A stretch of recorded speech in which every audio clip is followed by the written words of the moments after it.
Bueno, la pregunta que nos hacemos en el día de hoy tiene que ver con que si hoy, en estos últimos tiempos, hay cada vez más niños desatentos e hiperactivos, hay cada vez más niños que tienen ADD o ADHD. Esta es la gran pregunta. En un ratito la respondemos con un especialista, pero les presentamos el tema en este informe.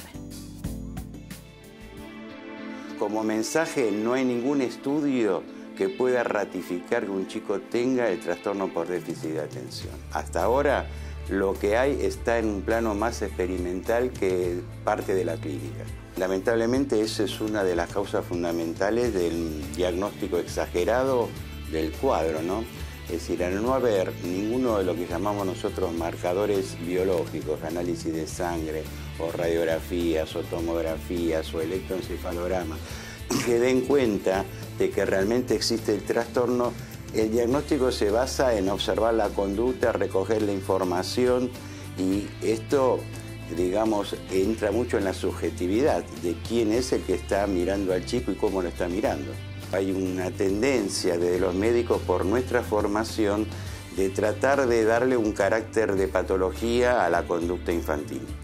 Por otro lado, hay una cuestión que tiene que ver con la escuela. Es decir, la escuela tiende a expulsar y catalogar como enfermos quienes no pueden adaptarse a las normas, a las rutinas que existen en el aula. Hay otra cuestión que tiene que ver con los padres. Estamos en una sociedad que está pidiendo respuestas muy rápidas e inmediatas. Entonces, el hecho de colocar un diagnóstico le da cierta, digamos, tranquilidad a los padres y le permite operar más rápidamente que teniendo que observar toda una cantidad de factores que puedan justificar por qué el chico no aprende o tiene problemas de conducta. Hay una cuestión que también tenemos que mencionar que tiene que ver con la industria farmacéutica, ¿no? Sí, la industria farmacéutica obviamente sabemos que tiene mucho poder y que trata de buscar dónde colocar sus productos. La propaganda esta de los laboratorios lleva a tender a medicar a los chicos y ponerle un rótulo, ¿no? Principalmente tiene que estar, el docente es parte fundamental del diagnóstico, es decir, uno no puede aventurarse a trabajar en un diagnóstico si no tiene un contacto con el docente que le refleje qué es lo que está pasando.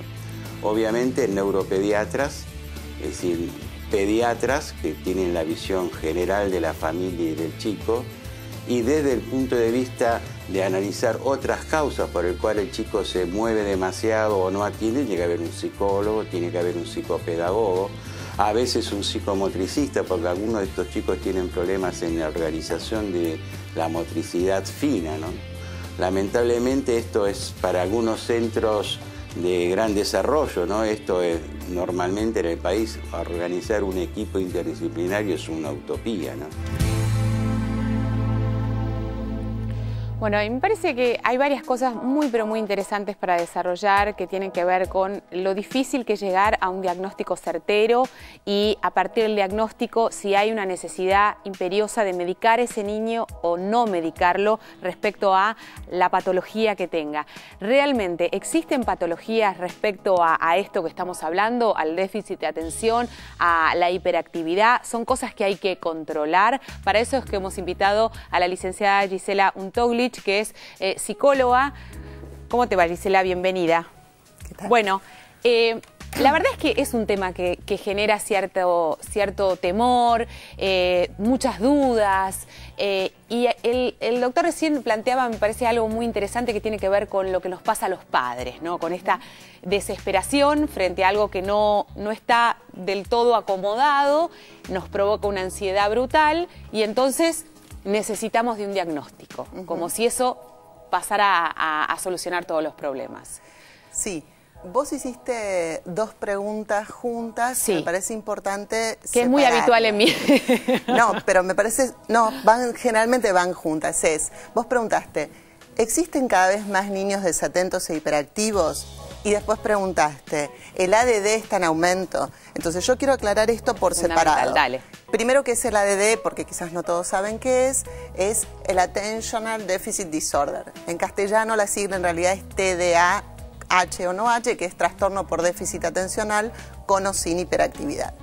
Este trastorno es un trastorno que aparece en realidad con mayor fuerza alrededor de los años 80, pero que va increyendo a partir de los 2000, ¿sí? Y en realidad nosotros, yo pertenezco a un grupo que se llama Fórum ADD, que es un equipo interdisciplinario que trabaja en contra de la patologización y medicalización de la infancia. Lo que decimos es que sí, cada vez hay más niños desatentos e hiperactivos, pero no necesariamente eso implica un cuadro patológico de un trastorno que tiene que ver con un déficit en los neurotransmisores. O sea, entonces, por eso me parece importante... Perfecto. Este incremento puede responder a otros motivos, a motivos más bien socioculturales. Exactamente. Y no necesariamente alguna patología o algún problema, una problemática neuronal del chico. Exactamente. Y algo que decía el doctor Talis recién, sí, que es sumamente importante, es que no hay ninguna prueba de laboratorio que lo determine, ¿sí? Entonces, estamos ante una dificultad que no tiene pruebas de laboratorio que los determinen, por una parte, y por otra parte que están muy ligadas a los contextos sociales, culturales, educacionales, familiares. Entonces, esto puede ser muy subjetivo, de acuerdo a quién lo trate, quién lo vea y cuál sea la ansiedad y la presión por parte de la escuela y de los padres, ¿no? Que este es otro tema, ¿sí?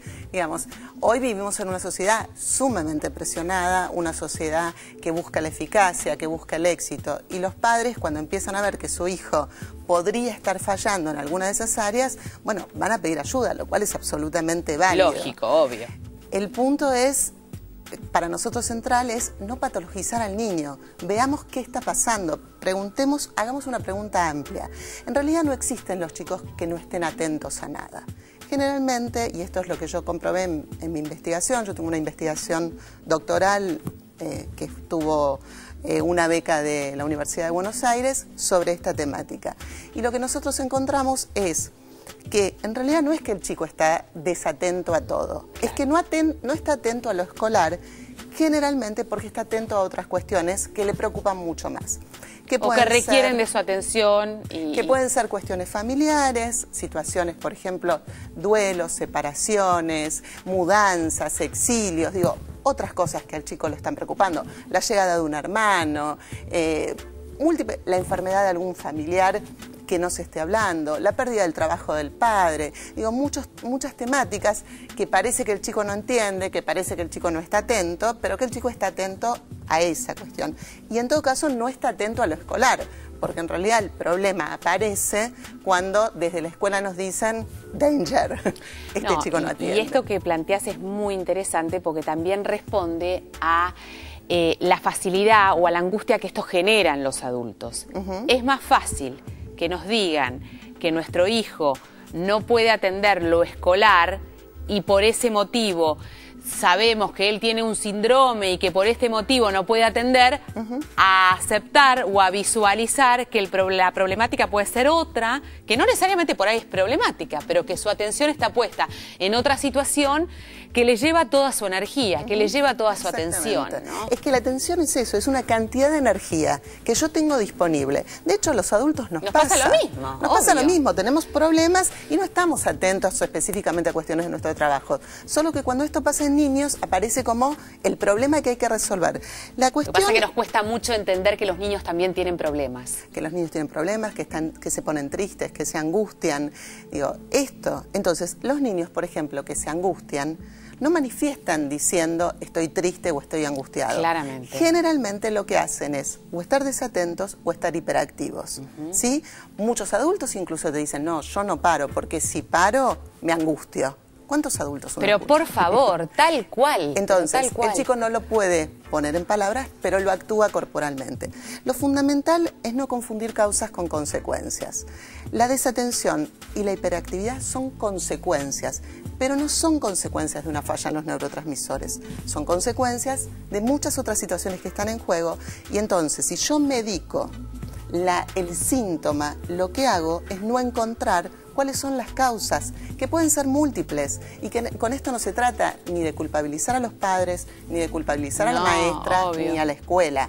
¿Sí? Se trata de ver en una dimensión más amplia, lo que decía el doctor Talis, en un equipo interdisciplinario, Ir a las escuelas, digamos, muchísimos profesionales no se acercan a las escuelas, mandan unos cuestionarios para que la maestra complete. Y ese no es el modo de hacer un diagnóstico. No se mandan cuestionarios para que una maestra complete. Y las maestras también tienen derecho a no completarlos, porque los cuestionarios son tan ambiguos, son respuestas de poco, a veces mucho. Y además también dependen de cómo esté el docente, de si el docente tiene 40 chicos, 3 trabajos para sostenerse. Pero definitivamente creo que lo importante es no desalentar este circuito, ¿no?, de atención, digamos, en este contexto, que la maestra o que sea la escuela la que por ahí haga este llamado de atención, que convoque a los padres, que les transmita que el chico efectivamente está desatento y que esto sea un disparador. Exacto. Para que los padres puedan consultar y que puedan trabajar en conjunto en esta situación. Uno en general, y yo como mamá, me pasa permanentemente, a uno lo llaman de la escuela por alguna situación en particular y uno siente que el mundo se les viene encima. ¿Qué estará pasando con mi hijo? ¿Qué le habrá pasado? ¿Por qué no puede mirar al pizarrón? ¿Por qué no está escribiendo de tal manera o tal otra? Cuando uno descubre e inclusive puede hacer la devolución de lo que siente como padres que le puede estar pasando a ese niño, todo se resume a algo mucho más sencillo, sin necesidad de caer en un tratamiento a largo plazo, en medicalizar a ese chico, que después puede tener consecuencias o no, porque esto no es gratis. No lo es. La medicación con psicofármacos en la infancia tiene que ser absolutamente cuidadosa.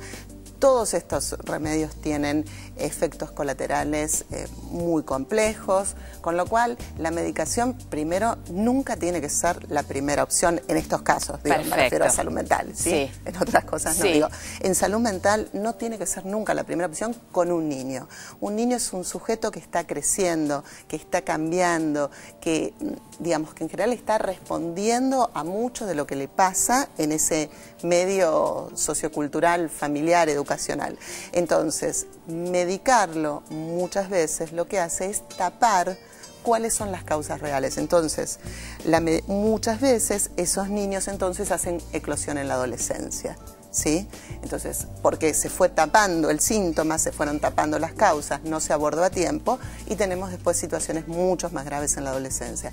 Por eso, vos decías, Dolores, esto de, bueno, la escuela ve algo que no está bien. Eso es, ni más ni menos que una señal de alarma, que hay que tener en cuenta, pero que por supuesto hay que tener en cuenta. Que un chico que no puede atender en lo escolar es un chico que la está pasando mal, que un chico que no puede parar de moverse en la escuela está demostrando que algo no está bien en él, pero que lo que no hay que hacer es acallarlo, ¿sí? Ese niño necesita expresar y generalmente necesita expresar su angustia. Muchas veces, si uno le da el espacio y el chico habla de su angustia. Solo que esto que vos decías antes, en general los adultos no estamos acostumbrados a pensar que un niño puede estar angustiado. Los papás, ¿qué es lo primero que dicen? Pero si nosotros le damos todo para que sea feliz, puede ser. Pero a veces, por ejemplo, muchas veces lo que no se puede dar es tiempo. Y este es un tema fundamental hoy con los niños. ¿No? El tiempo, el proceso, el desarrollo, en encontrar el momento que ese chico por ahí se encuentre de vuelta en sus zapatos y que pueda adaptarse también. Hablemos que hay una cantidad de normas y de requerimientos que vos lo planteabas al principio de esta charla, que no sé si evidentemente van a aumento. Los chicos tienen que cumplir con una cantidad de requisitos que no responden solamente a lo escolar, sino que tiene que ser el deportista, el que hace mejor tal cosa, el más canchero, el que tenga más amigos, el que en Facebook tenga mayores selecciones, en fin, toda una cantidad de cosas que evidentemente desbordan. ¿No? Sí. Y por otra parte estamos en una sociedad que cada vez está más mediática, con más hiperconexiones, con más velocidad, y la escuela sigue siendo más o menos la misma escuela, más allá de que algunas puedan haber incorporado las computadoras, la escuela sigue siendo más o menos lo mismo. Un niñito hace un tiempo me decía, es que yo me aburro en la escuela porque no puedo hacer zapping. Sí. Un niño directamente había sido diagnosticado y medicado por hiperactividad. Entonces, eso también es un tema que tenemos que revisar. antes de patologizar la infancia, porque si no vamos rápidamente a la patologización de la infancia o a la medicalización. Esto no quiere decir, Gisela, porque por ahí hay algunos papás que nos están mirando y dicen, pero yo hice todo eso, pasé por todos estos procesos, pero finalmente me diagnosticaron que mi hijo tiene esto y lo medicaron y hoy lo encuentro muchísimo mejor. ¿Existe esta alternativa? Algunos piensan que sí, después está el tema de la medicación y con qué medicación. O sea, sigue siendo subjetivo. Sigue siendo subjetivo, digamos, a mí lo que me llegan muchas veces son niños que ya pasaron por todo eso, que ya fueron medicados y que hoy los padres se encuentran en el mismo lugar que al principio. O sea que no mejoró nada.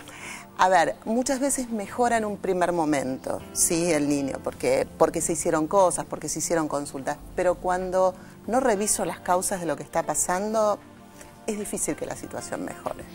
Es un tema súper interesante, por lo menos nos deja pensando, nos deja investigando internamente qué es lo que nosotros pensamos al respecto, cómo debemos de manejarnos, y tenemos la voz de un especialista que ha trabajado mucho en este tema. Así que muchas gracias, Gisela, por haber venido, ha sido un placer. Tenemos que hacer una pausa, ya venimos, no te vayas.